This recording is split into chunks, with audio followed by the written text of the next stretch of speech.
Hello, friends. And we are live. Yes, sir. What is going on, YouTube? Welcome back to Fireside Rangers. I'm your host, Eric Wilson, joined by my co-host, Collin Alcabes, who's plugging in his laptop to charge. We're here to live stream. The Rangers will begin their season in about an hour. So we'll be here just chatting with y'all in the chat, talking about the Rangers this upcoming season, other teams that we've seen play so far already, and we'll just be hanging out here. Got two people in the chat right now. If you're joining us, be sure to leave a comment. Anything you want to hear me and Collin discuss, we can and we will. Jordan, welcome to the chat. Hope you're excited for this Rangers season. Collin, while we wait for people to just kind of filter in here and give us some talking points, just opening night is in an hour. How are you excited? You know, I'm fired up. I literally, there's just not enough words to describe how I'm feeling right now. I'm nervous about how it's going to go, obviously, but I have a good feeling about the season. I think it's going to be a good one. I do think it's going to be a good season. See, we're both finally wearing Rangers jerseys for the first time on the channel. Who are you wearing? I got my I was going to spin, but there's a back of the chair. I got my Capo Caco jersey on. Dude, I'm also wearing my Caco jersey. I'm trusting, man. I'm telling you. After talking about it in the other episode, I'm excited to see what he's got this year. I think we got a big season in store for the kid. I was gonna wear my Panarin one, but then as I was like about to pull it down, I just saw the Kako one, and I was like, I need to give Kako the jersey look. I asked my brother who I should wear, and he said that I should wear Kako. I was between that or bringing out a timeless classic in Messier. But either are valid choices. Yeah. Joe, welcome to the stream. Your mom says, in Kako we trust. I do agree with you, Mother. Kako is poised to have a great breakout season. He's, I believe he's starting tonight on the first line. I don't know if that's been confirmed or not yet, but he should be playing along with Kreider and Zibanejad. So if there's anyone that can really help Kako start to break out, I think it's going to be those two right there up there on the first line. Let's pull up Twitter. See if these lines have been confirmed yet. They should, because we're like an hour away. God, that's just electric. I know, it feels so crazy. The off season felt really, really long. This one felt longer than most, especially after the deep run that we made against Tampa.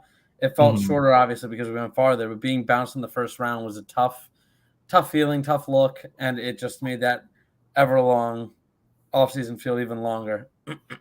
Yeah, I mean, I'm excited. The Rangers haven't played yet, but the season's been going on for a couple days.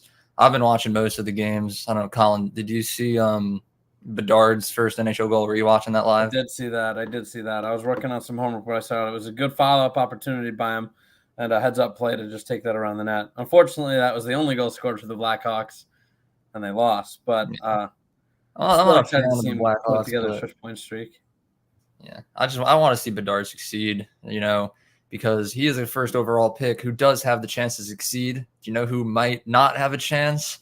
Alexis Lafreniere. Michael commented, "What does everyone think of Laffy?" Perfectly timed comment.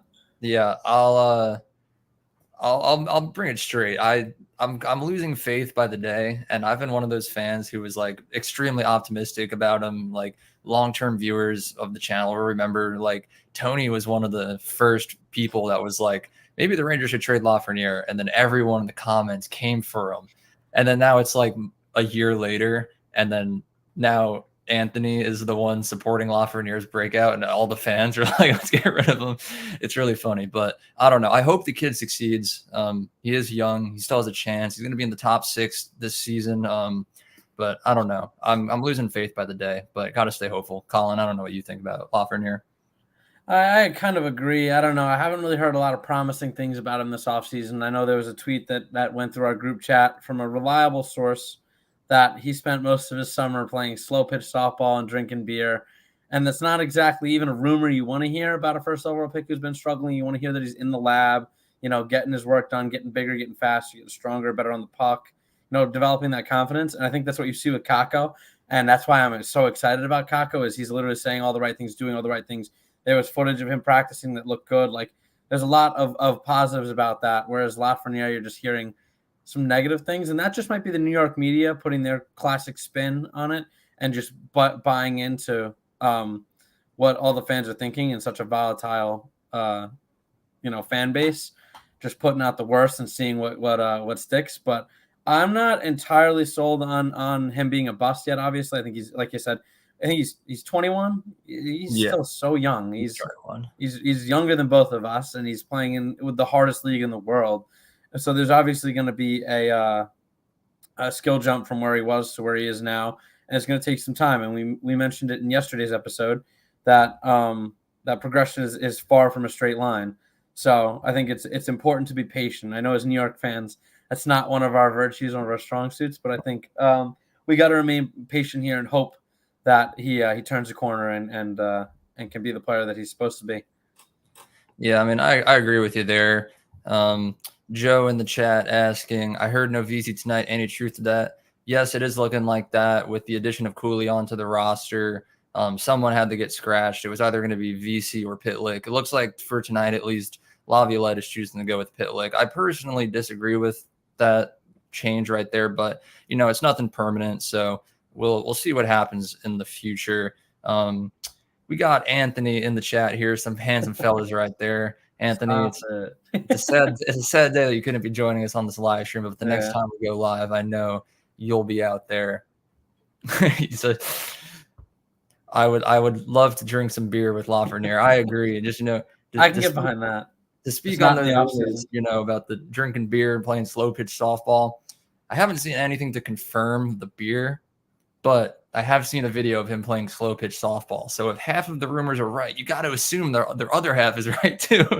Yeah, I'm cool with him having fun. Like, I got no problem with him doing his thing. Obviously, it's the off season. It's time to go out and party and live a little. I mean, you live in just such a strenuous schedule during the year, 82 games. You're bouncing from city to city. There's not a lot of downtime. So, like, I'm okay with him doing it in moderation. But when, he shows up to camp, doesn't really put together a great preseason after struggling last season and being nearly invisible in the postseason, for those reports to surface, I don't know. That kind of rubs me the wrong way. But then again, as I mentioned before, I'm a New York sports fan. I'm very volatile, and I like to hear that people are putting in the work and grinding, because I want to go to a parade. Call me crazy. If I want to have a beer, I want it to be in the city at a parade this summer. So that's my take on that. That's real. Just to wrap up this discussion, Tony says, I think he and Panarin would be my ideal Rangers drinking partners. I feel like I would sub out Lafreniere for Igor, just get the two crazy Russians in there.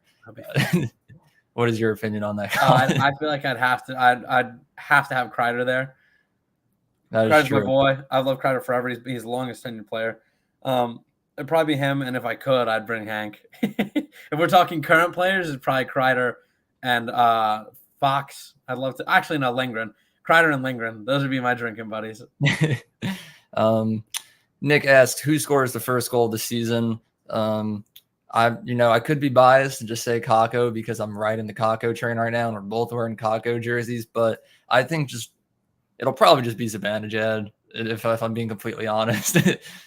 I'm gonna go for an off the board pick here. I'm gonna say Wheeler. I'm gonna say Wheeler starts the season strong, and buries that first one. I'm thinking it's gonna be either a battle in front or just like one of those tap-ins, like something like that, a tip, something gritty. I mean, you look at this Buffalo Sabres team, they're young, but their D-core has gotten so much better this past season. I believe they got Eric Johnson. They just inked Owen Power and Dahlin to huge extensions, on top of the fact that they already had Matthias Samuelsson, and there's one other I can't think of off the top of my head. But they have a good D-core and a budding group of young forwards. And, I mean, we saw Devin Levi in his first game, of course, beating the Rangers, as all rookie goalies do.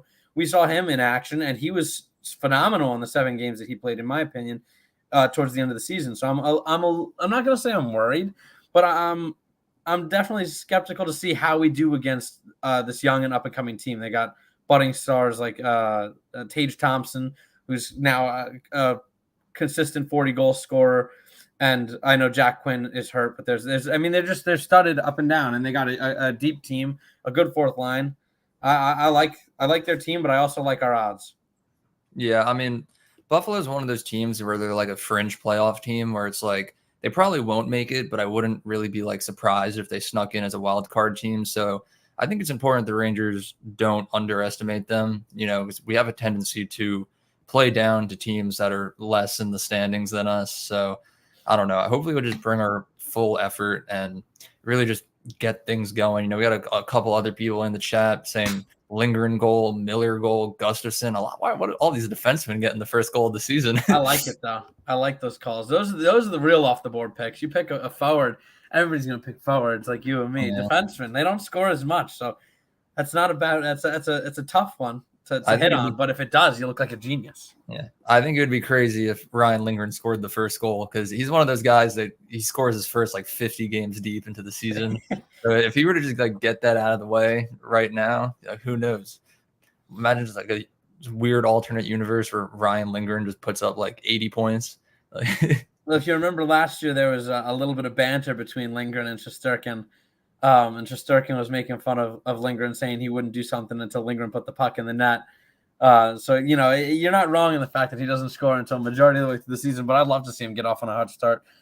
I mean, if you remember one of his most iconic goals, Lindgren, and one of the most iconic goals of the past 2 seasons, in my opinion, is that tic-tac-toe to the Sabres with like 0.2 seconds left to put us up. That was a crazy game, and I still remember that one, and I watched that one, and it still gives me chills. Yeah, I remember just a couple of weeks ago when the Rangers had their media day, they asked like all the players, like, I forget exactly what it was, but it was like, what's something that like makes you laugh or something? And Shesterkin was like, when Lindy tries to score or something like that. It was like, it was good poking fun. Your mom is back and says Shesterkin's netting one this season for sure. You know, I wouldn't be surprised. He's made a couple of attempts and he's come very, very close. So close. But I don't know. Who knows? Maybe this is finally his season. That'd be exciting. Love to see goalie goals around the league. It's just fun. Everybody's watching those. You know, you can't. It doesn't happen. I think the last one I saw was Pekka Rinne, or no, it was Linus Ullmark. But before that, I believe it was Pekka Rinne. It doesn't happen too often. But he definitely hasn't shied away from taking the shots, and he's come within inches a couple times, just hitting the wrong side of the post. Yeah. Michael says Lindgren for the Norris. I think that'd be pretty cool. I think Lindgren is one of the most underrated players on the Rangers. Yeah, when you think of our defense, everyone just immediately darts their eyes towards Adam Fox. And I do think Fox is in contention, like already before the season even starts, to win the Norris. But Lindgren is one of those underrated guys. He's very solid defensively. He doesn't have the points to go along with it, but like you look at his impacts 2 seasons ago in the first round against Pittsburgh, when we were down 3-1, Lindgren wasn't there for any of those games. He comes back, then all of a sudden 3-1 series comeback and we win in game 7. You know, it's like one player right there can make a huge impact for the Rangers. You can also reference last season when Miller spit on Drew Doughty and Lindgren was hurt and we were juggling players because of cap. Lindgren not being in the lineup was detrimental. Obviously, being shorthanded was also detrimental, but losing Lindgren for the chunk of time that we did was one of our biggest struggles during the season. We had one of our worst spells since the beginning of the season in terms of winning games. We just kept dropping them and letting teams sneak back in. And I think Lindgren not only anchors Fox on that line, but I think he does a good job of he's just the unsung hero. Yeah, I agree with you there. Joe is back in the chat. He says, I want to see Will Cooley get it, as in the first goal. I think that'd be pretty cool. His first NHL goal coming in the season opener against Buffalo.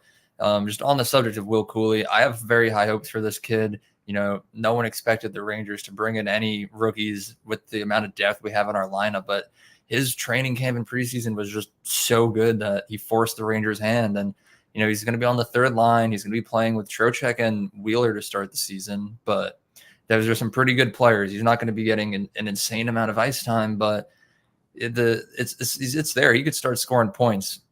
That third line is pretty gross too. I know we talked about it throughout the offseason, the projected lines and maybe moving Hedl up. I think that third line is going to be great. I think having Trocheck on that third line is going to be insanely big because he's going to be getting better matchups. He's going to be getting less ice time. But him and Wheeler and Cooley together, I feel like it's just going to be great one for Cooley's development because he's playing with 2 established NHLers who know the game, who put up points. I mean, he's playing with with 2 players who put up 50 points last year. I'm assuming Trocheck put up 50 points last year, but I know Wheeler did. And I think that's going to be huge, 1, because they'll set him up, and 2, because he'll win those battles and win it back to them and also set them up and be able to create space and drag defenders down low. Yeah, I believe last season Trocheck hit 60. I could be wrong on that. It might be in the 50s, but I think he definitely had a lot more than in the 40s. But yeah, that third line it's I would hate to play against that line because yeah, they have the potential to score a lot of points, but they're also going to be like really hard to play against defensively. So if I'm a young forward trying to make my way in the league, I do not want to go up against the Rangers third line. Michael says, need to split the Norris to best offensive and best defensive D-man. I kind of agree. I think the Norris trophy's kind of gone down the drain a little bit the last couple of years, where it kind of just seems like whoever wins is whatever defenseman scored the most points, and it has really nothing to do about defense. But some years they're accurate about it. Other years they're not. Like, I don't know. It's a weird one. The other Michael in the chat says, let me tell you, being a diehard Rangers fan in Pittsburgh is not an easy task. Yet you're telling me, and being on Long Island, not living in the city, the amount of Islanders fans that are around us, it's tough. And then now I'm in Florida, and the amount of Lightning fans that always beat us in the playoffs, it's a hard life out here. Takes commitment, man. And Pittsburgh specifically, dude, they hate us. They do not like Rangers fans. Takes commitment, and I respect the hell out of that because I don't think, I mean, obviously I would still be a fan, but I don't know how I'd do it. Yeah. Joe, Lindy's like the Terminator, just keeps getting up. That is true. I feel like every time I see Ryan Lindgren, he always looks like he just got jumped in the middle of the street. He's always got a black eye or a missing tooth or something. But that's what the Rangers need, is a level of physicality and aggressiveness like that. Just look back to last playoffs. We were too pretty, too fancy. The Kane effect was actually a negative effect. And that was one of the main reasons the Devils beat us. They played a lot harder, more physical. So guys like Lindy, like the Terminator, that is what we need. We need the Terminator 2 now, which is one of me and Collin's close friends' favorite movies all the time. Shout out, Alex. Anthony asked, what jerseys are you boys wearing tonight? We went over this right away, but without coordination, me and Collin both ended up putting on Capo Caco jerseys. That was crazy. I could have sworn you were going to wear the Panarin one just because Panarin's your favorite guy.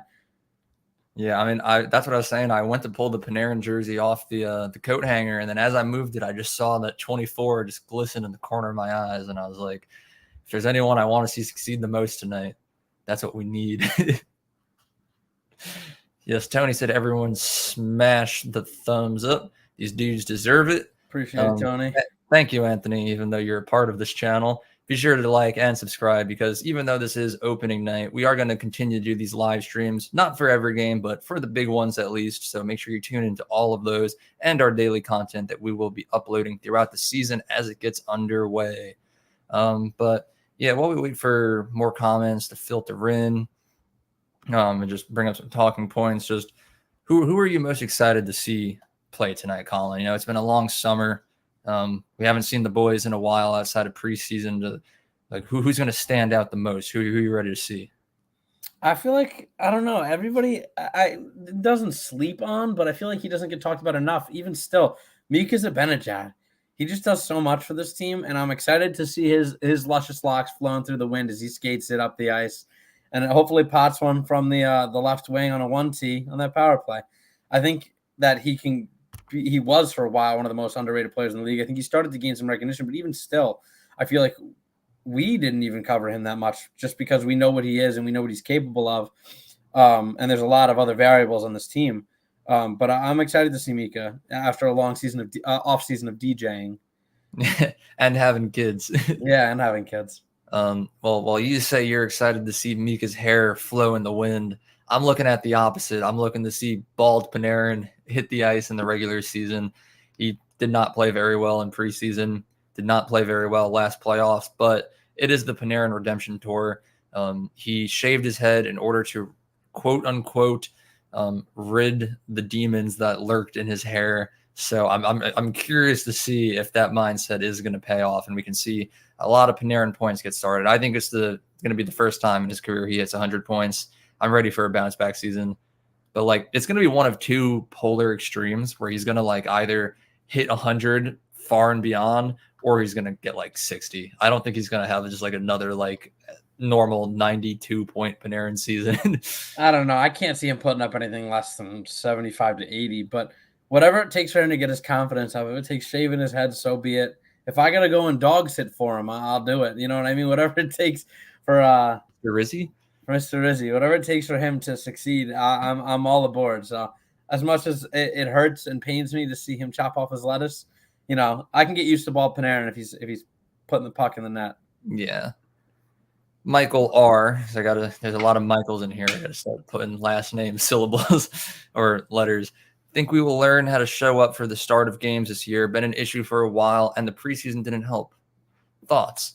I agree. I mean, it was a very large problem last year where the Rangers set a record last season for the most comeback wins, which is like nice, but at the same time, that's not a record you really want. It's like, why would we want to be forcing comebacks night in, night out when we can just like go up 3-0 and then in the first period and then call it a night? But throughout the preseason, it happened a couple times where the Rangers went down and had some failed comeback attempts, and Peter Laviolette was very upset about it. I don't have any specific quotes pulled up just now, but I know he has made a couple of statements about it, being like absolutely disgusted by that style of play. And hopefully that change is going to be brought in by the coaching. The practices we've seen throughout training camp have been very long, very hard. And it's like, I think I mentioned this in an article once, where the way that Laviolette is conditioning his team is like very similar to in Miracle on Ice, the Disney movie. So I don't know, hopefully that problem will be eradicated, but I don't know, time will tell. Hopefully we'll get an early lead on the Sabres in about half an hour, but at the same time, I wouldn't be shocked if we exit the first period down by 2. I don't know, Colin, if you have any thoughts on that one as well. I couldn't agree more. I think obviously we did set the record a couple seasons ago for the most comeback wins. And I think a lot last season I felt like we didn't start playing until the last 2 minutes of the second and the beginning of the third. And it's frustrating because you see them play at that high of a level when they're trying to come back. You know what I mean? Like in that third period when they were completing the comebacks or falling just short, and we know they have the capability to do that. So just do it the whole game. Put it all together. You know what I mean? Like if you have the ability to do that in the third, that means you had it in the second, you have it in the first. You're just playing lazy. And you shouldn't have to have your back up against the wall for you to play some of your best hockey. You should always feel like your back is up against the wall. And I think strong starts is going to be with a big key to the season, because you can't always rely on Shesterkin to keep us in games. I think you got to help him out and put a lead in front of him and allow him to play behind a lead. So I think that's going to be big. I think they just have to hit the ground running and don't stop every game. Yeah, I mean, you're absolutely right there, especially when at the start of this season, our schedule is not being too friendly for us. Again, I don't have an exact statistic pulled up, but I know throughout the first 2 months of the season, like a large portion of our games are on the road, which sets us up for nice, easy, mid part of the season. But in a division like the Metropolitan, you cannot fall far behind because you will not catch up to teams like New Jersey or Carolina. I see the amount of people in the chat does keep growing. So to everyone who is now just joining us, make sure anything you want to hear me and Collin discuss, any questions you have, leave it in the chat. I'll be sure to get to it while we're just about half an hour away from the start of the game. Michael M is back with another question. The power play, will the first unit be on the whole 2 minutes? I doubt it. Our first power play is very, very good, very star-studded. You got Kreider, Zibanejad, Panarin, Trocheck, Fox. But at the same time, the Rangers have an incredible amount of depth where on the second power play unit, you're going to have Hedl, you're going to have Kakko, you're going to have, I think, Keandre Miller, unless Jacob Trouba replaced him. But I'm assuming Blake Wheeler is going to be out there on one of those two. He might even be on the first one. I don't know if they're putting him at the bumper over Trocheck or if they kept that one the same. From my understanding, when they did the final practices, it was Trocheck. But I don't know. I haven't been able to see any of the official lines and the lineup, and they're not gonna. Oh, here's the official lineup. I'll just read that out to everyone really quickly. First line: Kreider, Zibanejad, Kakko, as expected. Panarin, Hedl, Lafreniere, as expected. Cooley, Trocheck, Wheeler, Gujar, Benino, Pitlick, and then Lindgren, Fox, Miller, Trouba, Gustafson, Schneider. And no surprise, Shesterkin is starting in net. So, yeah, the same lines that we've been seeing towards the end of training camp. Nothing confirmed on the power play for as far as I'm aware. But really the main point to answer your question, Michael, is no, they won't play the whole 2 minutes. They might play a majority of it, but when there's a whistle after at least the first minute. We have a lot of good depth on that second one, so expect to see them a lot too. You got to get the fresh eyes, fresh legs, maybe a different style of power play as opposed to the first power play unit. I feel like they try to work it very east-west, go across the seam, whereas the second power play unit is kind of on the cuff, whatever's given to them, whatever's available. They don't try and force it, whereas that first power play unit obviously is trying to get it to Mika and hammer that automatic one-time home. Yeah, I mean, you're right there. Joe says, as much as I miss the Rangers, I'll be glad to listen to and to watch Sam and Joe. Been watching Sam since he broadcasted with Espo. I don't even know what that is. Yes, guys, I'm old, LOL. You clearly are, because I don't even know what that is. Do you know what that is, Collin? If I had to guess, it was a different partner, not Micheletti. Maybe he meant to say ESPN. No, I don't think Sam was ever with ESPN. Yeah, probably not. Yeah, this is like a really hot take from me that like might get me canceled on this channel. I figured Esposito. Yeah, okay. I thought so. I didn't want to say it and seem like an idiot, but I figured it was Esposito. Yeah, it was in my mind, but I don't want to say anything too dumb, even though I'm about to say the dumbest thing I've ever said on this channel. I love Sam Rosen. I think he has a lot of iconic moments. When it's like it's a power play goal, but the amount of times that he'll be like, oh, what a goal! Oh wait, never mind, not a goal. Like the amount of times he messes up, it infuriates me so much. And I wouldn't ever wish for a different broadcaster, but man, does Sam Rosen make my blood boil sometimes. It's a tad frustrating at times when he's like, "What a save! Oh, it went in." But he has more iconic calls than he has bad calls, and like the Panarin call gives me chills. Obviously, there's a bunch of them. I mean, he's just become a staple of the broadcasting team, obviously, and I wouldn't want to see him go anywhere else. Everyone's in the chat now being like, "I'm also old. I'm old too." We're not calling you guys old. You're just older than me and Collin. more knowledgeable, more experienced, of course. Yeah. Love the Sam and JD combo. They're great. They're great broadcasters, and I'm very excited to hear them. Being down in Florida, it's a little rough because I don't have just like MSG Network just on my TV. So I'm always watching on my laptop. That's what I'm going to be doing as soon as this live stream ends. I'm just going to close this tab, open up NHL.com to get ready to go with that. But so head into a bar to watch with a fellow Rangers fans.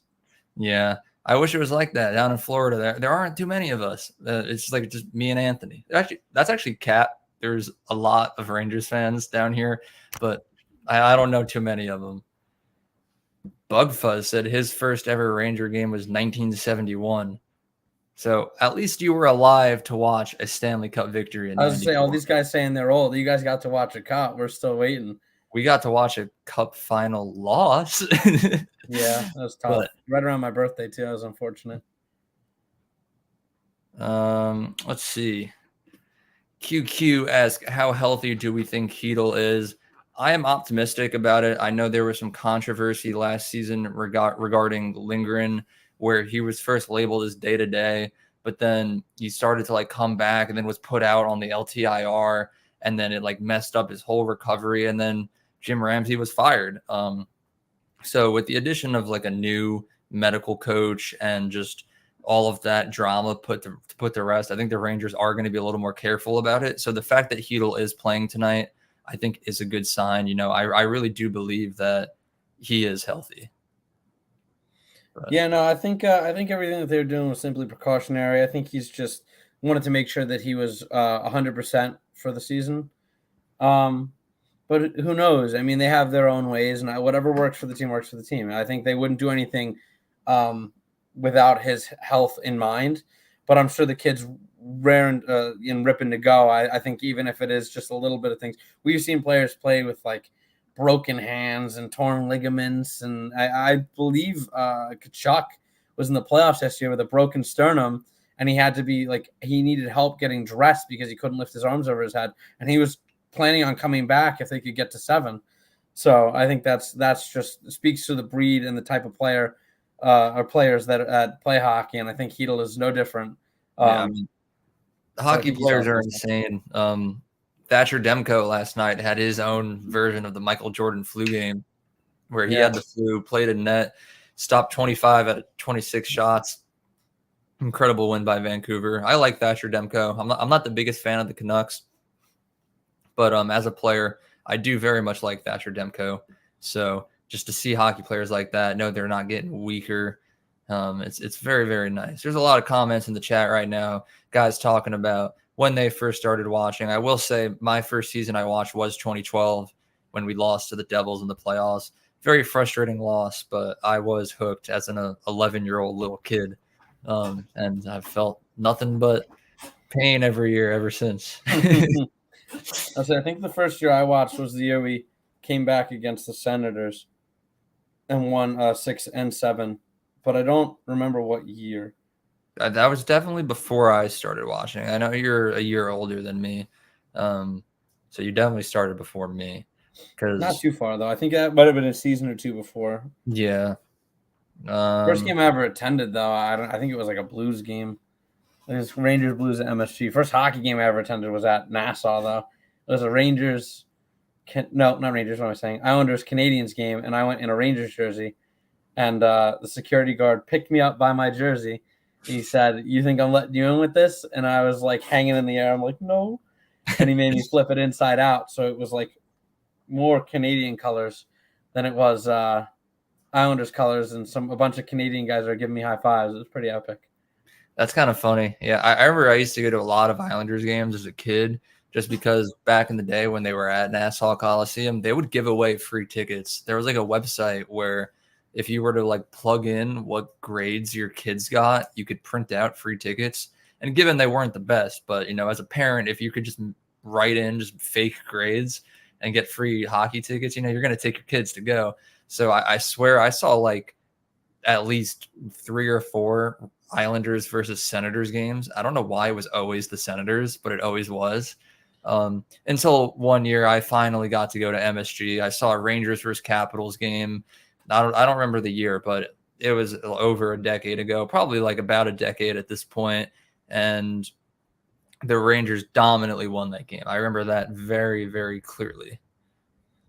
But I'll say you'll never see the Rangers giving away free tickets. That's Islanders games material. we got too big a brands to be giving away free tickets. Although I wish, because it would definitely help me out financially. It would be nice if the Rangers were to give me free tickets. I would fly back to New York just for it. We could go together, Collin. Yes, sir. Yeah, we got a couple more people in this chat now. Just with the game being so close, we're going to be wrapping this up like around 7, just so me and Collin have a couple of minutes to get situated before the game starts. So if there's anything about tonight's game specifically that you want to hear me and Collin discuss, be sure to leave it down in the comments below, and we'll be sure to touch upon it. While we wait for that to happen, though, Collin, just like, what do you think of this current team that we have, right? Because we're very positive about it. We have a very large depth in the offense. We have a solid defense. Obviously, we have Igor. But then you look at the rest of the Metropolitan, it's like, as much as I love this current team, I don't think we're going to win the Metro. I think the Devils and the Hurricanes might have us beat out just by a little bit. So, like, I'm just like, where do you think we're going to finish in these standings at least? I predict us to finish second. I think that it's the Devils' division to lose, and barring any big injuries, I think that they only got better. I think the addition of Toffoli to their top 6 is absolutely insane. And obviously losing a guy like Tatar, who consistently puts up 20 goals, is going to be a bit of a hit. But Toffoli does the same thing and even more. And you got guys like Nico Hischier, Jesper Bratt, who have come into their own. Jack Hughes is a budding superstar, as much as it pains me to say it. But 99 points is nothing to shy away from. And I think that their D-core is even better. I think they got Dougie Hamilton. They got John Marino, who's extremely underrated in my opinion. They lost Severson and they lost Graves, but I think that they don't have a lot of holes. I think their goalies are pretty good too. Akira Schmid has been a constant thorn in the side of the Rangers. So I think it's their division to lose. I think we take second. I think the Canes take a bit of a step back this year. I think their goaltending is a big question. And I don't think they did a whole lot to really like get better. Like, I don't think they added a bunch of like big players. Obviously they went and they got Dmitry Orlov, and that'll help them. He's a fantastic D-man, and it'll be good. But Brent Burns and Brent Burns just isn't as good defensively as people give him credit for. I don't think. I think he's just a points guy. So I think that we have a better team than the Canes, and we finish above them. But I guess we'll see. The Canes do play a very strict style of play, and it tends to suffocate other teams. So I'm excited to see how this goes. Yeah, I mean, I think it's a very bold take because the Hurricanes are really good. I don't see us winning the Metro. Like we could, like I wouldn't be like blown out of the water if we did, but I just think we have some really, really tough competition. That'll just Shout make out it. Roderick. I feel the struggle. I went to school in Oswego, and all I could ever watch was the Sabres broadcast because I couldn't get the MSG one. So shout out to that. Yeah, well, that's how it is down here too. I just whatever the internet decides to give me is what I get. I know someone earlier said like ESPN Plus guys. I can't afford that. I just use my money to get the whole NHL package so I can see every team play, because as much as I love the Rangers, they will forever and always be my number one team. I also do find it entertaining to watch other teams as well. Especially just to start this season, I watched both Blackhawks games just so I can see Bedard's first goal. I watched the first game, Lightning versus Predators, which, by the way, whoever scheduled that, like, you think about the first game of a season, right? You think Montreal versus Toronto, Rangers versus Bruins, like something like eye-catching and like with history and stuff. No one's thinking Predators versus Lightning. Like I get game, it was a good game, and like I get that the Lightning have been very successful recently and have won cups, but they don't even have Vasilevsky. Nashville's not that good. Like I don't know. I would have chosen a different schedule. I would have put. I like Nashville. I think Nashville. I just bought my Nashville jersey. I'll be going to a game the last weekend of October. I think I'll be in Nashville to see the Predators play. I think they're a good team. I think their D-core, they constantly pump out NHL caliber D-men. And I think that Saros is as up and coming of a goaltender as it can be. The addition of Ryan O'Reilly helps. I mean, you still got Philip Forsberg. They're going through a bit of a retool as opposed to a rebuild. But I like what they're doing over there. Yeah. I mean, I don't hate the team. I just like the Rangers. My second favorite team is the Florida Panthers, just because I've been here. But I can't remember the last time I actually watched a Panthers game, because I don't actually care that much like the Rangers. But here we got some more comments in the chat that we'll go over. Michael M says, I like the team. I'm worried about our speed. I think Laffy and Kakko are the key this year. Wheeler's a good player and a key addition. I have to agree with you there. All of the kids are in top 6 roles now, so that's literally half of our top 2 lines. If they don't start to break out, they are going to bring the whole team down with them. Kakko's on the first line. His career high came last year with 40 points. So, well, he's playing with Kreider and Zibanejad. I'm expecting a big season, at least 50 points if we're hopeful for 60, 65, but that's like the ceiling right there. Lafreniere just needs to get anything going. He has had very little success in anything that he's done. And I don't want to like dog on him because I know he has a lot of confidence issues. And I don't know if Lafreniere watches this. If you do, reach out to me. I'll be happy to have you on. But yeah, he just needs to get something going. The kids are the key. Wheeler, as well as a player, I think he is a very key addition, very underrated addition. We got him for very cheap on a 1-year deal, very low risk, high reward. Last season, he put up like mid 50 points. So even though he's like 37 years old, if he's still able to produce at least 40 to 50 points on a third line, I think it's a pretty great signing. Collin, I know we talked about Lafreniere a little earlier before, but just like the kids' impact and Wheeler, like what are your thoughts on them? I think that you're entirely right and that the kids are the key. I think Hedl needs to take a big step, and being that 2C, he'll have that opportunity playing with the creative genius that Panarin is. I think that he'll demand a lot of attention, open up room for Hedl and Lafreniere. And Kakko, I mean, I like what I've seen from Kakko. I just think he hasn't had the puck luck. I've said it in every episode. I think he just needs to shoot more. The key to them being better is not deferring to the older talent. I think every time you've seen the kids play with the older, the veterans, they've kind of almost played scared and passed the puck. And I'd like to see them take the space that they're given and not force a pass across because they think, oh, I can't do this. I should give it to somebody who can. I want them to play with confidence, to play with the ability like they can and like they have earned, and finish the puck themselves. I think that they need to not defer to the veterans. And I agree Wheeler's with you great. here. I think confidence is key. In yesterday's episode that we recorded with our newest member, Will, I brought up a great quote by Kako about him playing with confidence that he said himself.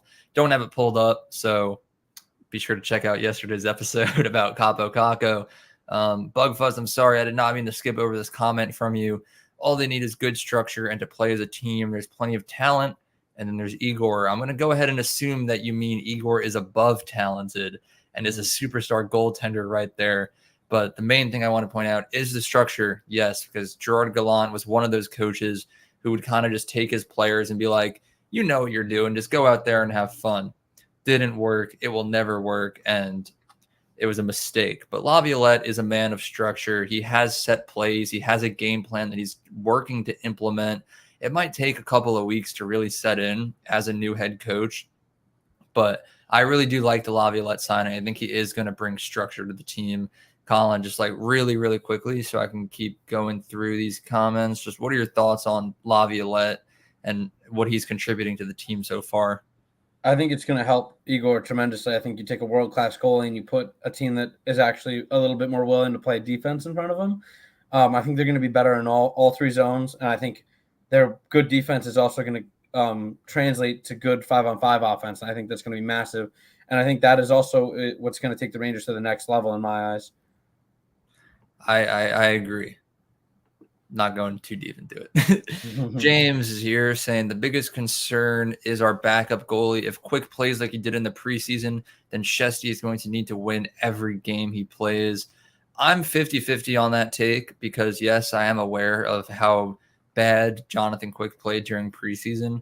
But at the same time, I think there will be a little bit of an adjustment time, especially you look at last season. He played with the Kings like his entire career. Then he gets traded. Then like 2 games later, he gets traded again. He's dealing with injuries.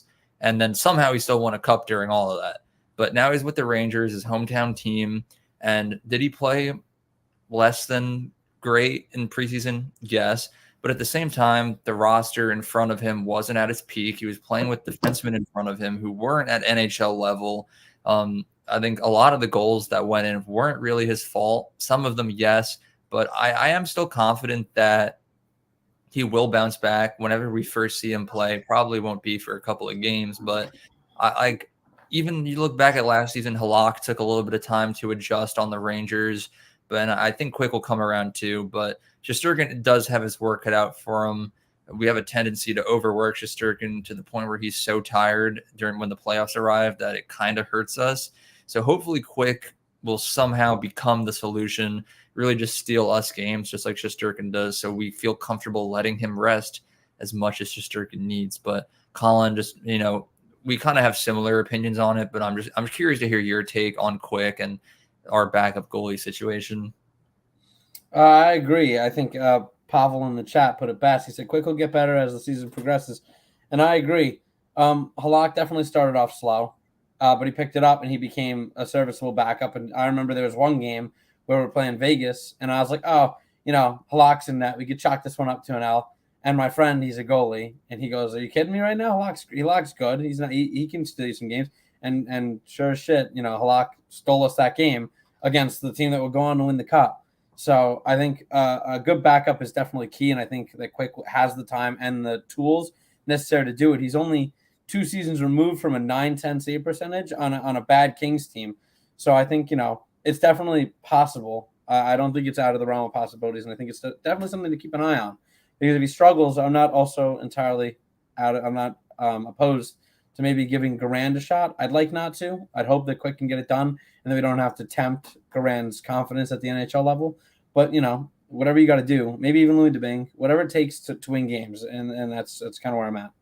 Yeah, I'm hopeful for the Quick comeback, but his stats have been on a little bit of a decline over the last few years. He's old, he's on a 1-year deal. This could very well be his last NHL season, but only time will tell how he performs with the Rangers. We have one of the best goalie coaching staffs in the league. If there's anyone who can bring them back, it's Benoit Allaire. So we'll see what happens. Pavel in the chat saying, I'm hoping for a win tonight, but it'll be tough. Buffalo is a great upcoming team.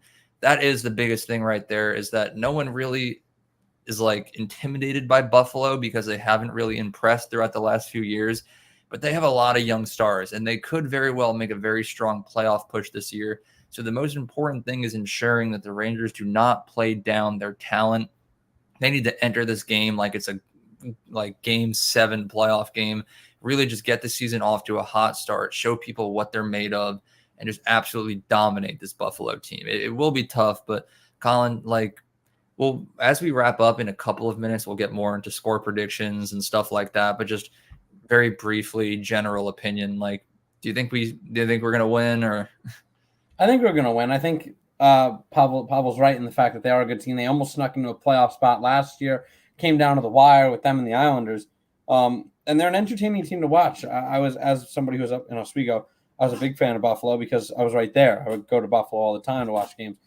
They're good. I think that the Rangers need to recognize, and like you said, not play down to the competition, but also recognize that this is the NHL. This is the best league in the world, and no game should be taken for granted, despite the skill level or where they may be at. You could be playing against statistically one of the worst teams in NHL history, and they'll still find a way to beat you because it's the NHL, and there's NHL caliber talent everywhere.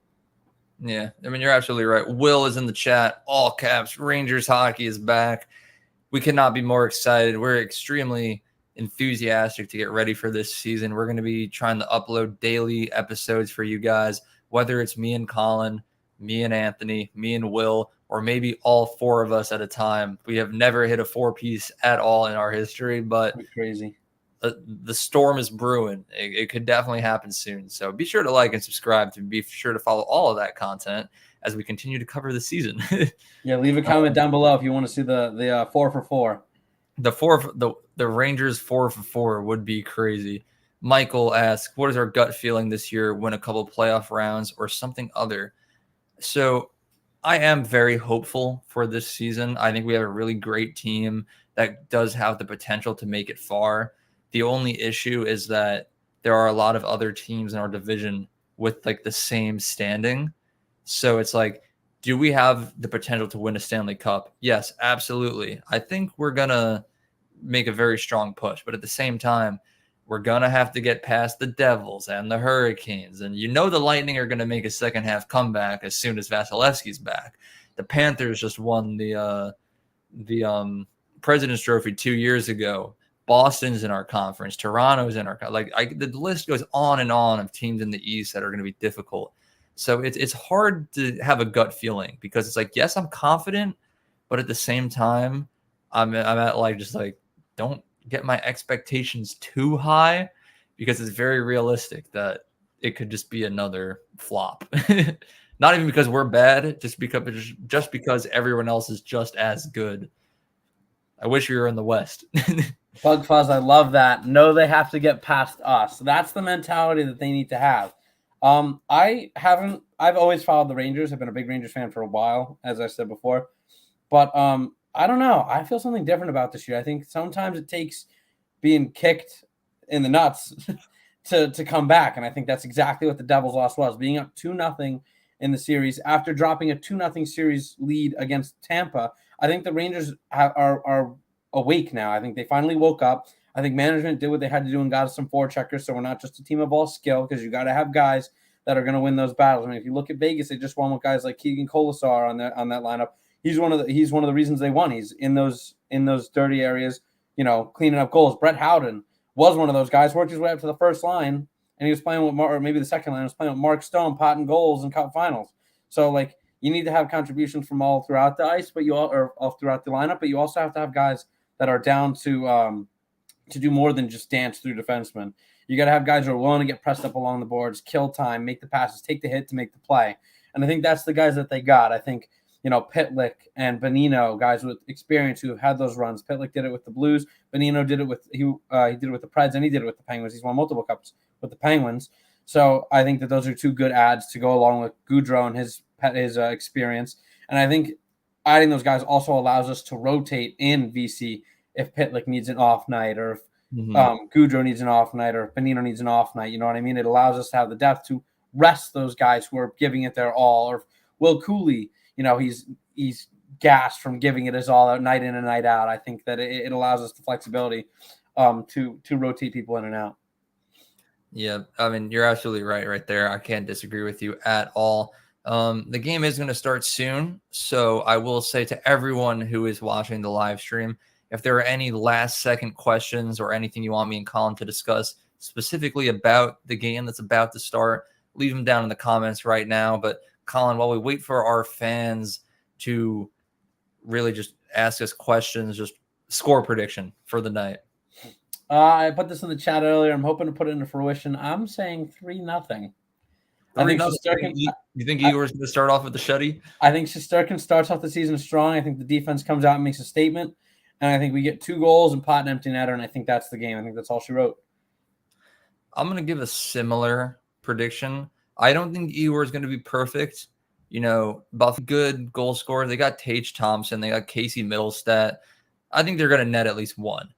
But I'm also going to agree that we're going to score 2 and then an empty netter and finish it off with a 3-1 victory to start the season. But, you know, who knows? Because as a Rangers fan, I just remember back in like 2016, 2017, our season opener against Colorado, who would then go on to be statistically the worst team in NHL history, like shut us out. And I had to wait till for a second game to see our first goal of the season. I am scarred by Rangers. Yeah, never fun. Never fun. Hopefully we get a similar start to what it was last season, where I think we beat the Lightning and then we blew out the Wild, and we had a couple of high-scoring games early on. Yeah. Pavel suggests do live stream after the game. We unfortunately won't be able to tonight because we don't have graphics for it. But in the future, if that is something you guys would like, just make sure to let us know down in the comments below. I would have no problem doing that whatsoever. I'd also have no problem doing that. DNK says, have a great season, peeps. You have a great season as well to all the Rangers fans out there. This is just game 1 of 82. We're going to be here covering all of the content. Yes, sir. Michael just randomly says, Benino, I like. He said that when we were talking about Benino before. Okay. I like about it. It's calculated. I think he's a very great 4th line addition, and he's going to look very, very good on the Rangers. One of the most underrated signings we had this year. Pavel then suggests 3-2 Rangers in overtime or shootout by a score of 3-2.